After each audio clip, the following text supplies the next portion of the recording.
Yo, what is up guys? It is Samool back again with another Epic 7 video for you guys, and today I want to talk about something I've been seeing a lot in the comment section down below, and that's the topic of whether you guys should be pulling for Conqueror Lilias on this banner or be waiting for the new Moonlight 5-star unit in Lone Crescent Bellona and try to pull for her instead. So if you guys didn't know, Conqueror Lilias' banner is running currently in the Mystic Summon rotation. She is a choice out of the 4 units between Little Queen Charlotte, herself, Remnant, Violet, and Arbiter Vildred. Honestly, Conqueror Lilias is the best of the bunch by a long mile. She is one of the best, if not the best, PvP unit in the game right now. She's definitely in the top 3, top 5 contention, and a lot of you guys probably don't have her. Now, some of you guys might have picked her up from the Moonlight headhunting event, but if you guys missed out on it or didn't choose her and you guys don't have her still, you come to the crossroads should you pull for Conqueror Lilias here or look for Lone Crescent Bellona when she comes out on the 16th of February. You'll only really be able to choose for 1 out of the 2 unless you get really lucky and get to pull for 2 or spend a lot of money, and I'm here to tell you which one you should be pulling for. So just looking at Conqueror Lilias' skills, so Conqueror Lilias is super broken, right? She's a super powerful opening unit with her S3. She gives vigor to all of her allies, which is a undispellable attack and defense buff, very good offensively and defensively. She has a decreased attack on the enemies and strips 1 buff, or not 1 buff, but she reduces buff durations by 1 turn, which is kind of like a strip, and she can also provoke lock something for 1 turn or even 2 turns if you soul burn it, and also gives a barrier to your allies while also doing a ton of damage with her S1 because she's bringing another ally.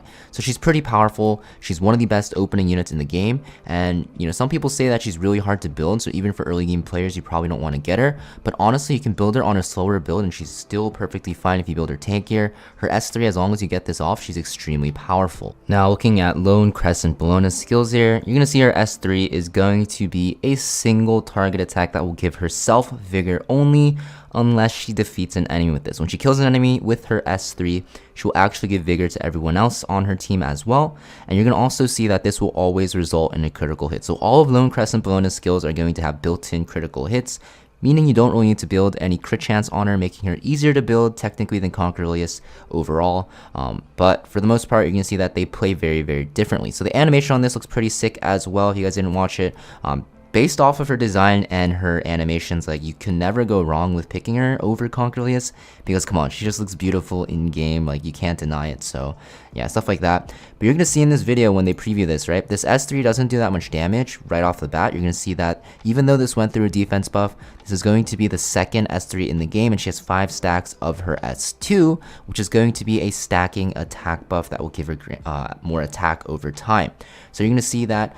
Also, she has a fighting spirit mechanic. When she has all fighting spirit, she'll activate all eyes on me, which is an AoE attack that will always crit as well and increase her own CR. This also does pretty decent damage as well. You're going to see that, you know, once this goes off and she procs this, you're going to see that the damage going off is going to be kind of okay, right? This is on a defense buff. Bellion did 3.7k.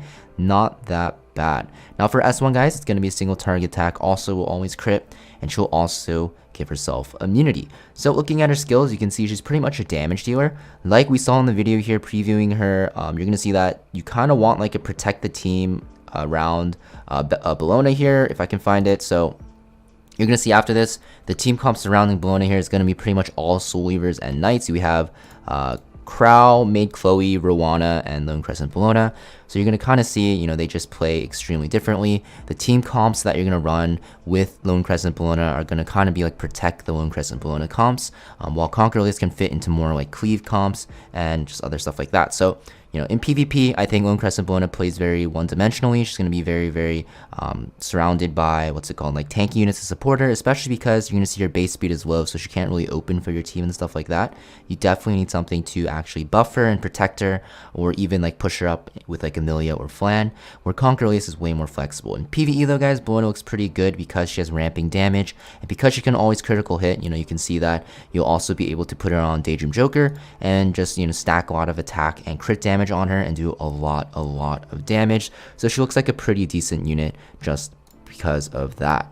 Now in Conqueror Lilias' case, you can use her kind of a lot more flexible. You can use her pretty much in any team comp. You can use her in cleave, you can use her to anti-cleave, you can use her in just standard bruiser comps or whatever, but Lone Crescent Bellona will only really be used in those protect the damage dealing comps. Because she's so slow and she's basically a damage dealer, you can kind of think her similarly to like a Landy here. So you can see like Landy has ramping damage on her S2, and she also has pretty much crazy damage. So basically Landy just does a lot of damage and ramps up very quickly, albeit their kits are a lot different and their skill sets are a lot different, but Landy works kind of similarly where you're going to be playing Landy in a team comp where you're going to be surrounding her with pretty much a lot of supportive units. I know there's some ways to play her with like Cleave, but for the most part Landy is going to be around like supportive units like 3 Soul Weavers or Knights. You're going to kind of be playing her like that. So it really comes down to what you guys want. Personally, I think Conqueror Lilias is always going to be the safe option to pull for. Like, you can never just pull Conqueror Lilias and be like, that was a bad pull. Like, this unit is so broken. You see her all the time in Guild Wars defense. Like, even in Arena, guys, you'll see a lot of teams be sporting Conqueror Lilias, right? So this list has 2 out of the 5 using it. If I refresh it right here, you can see another 2, 3 out of 5 using Conqueror Lilias. So yeah, Conqueror Lilias, you can just slot her into defense teams. Guild Wars defense, like I said, she's very good there too. And in offense teams, she's extremely powerful. You can use her into slower teams and win, especially in the lower ranks. Conqueror Lilias will pretty much carry you up to at least like Challenger, I'd say. And also in World Arena, she's like a top tier pick. Pretty much pick her ban most of the time. If you don't pre-ban her, most likely the other player will pick her if they already have her. If they don't have her, it might slide through. But for the most part, she's a very annoying unit. Now, that doesn't mean you shouldn't pull for Lone Crescent Bellona though, guys. Like, this unit looks beautiful. Like, her artwork's insane.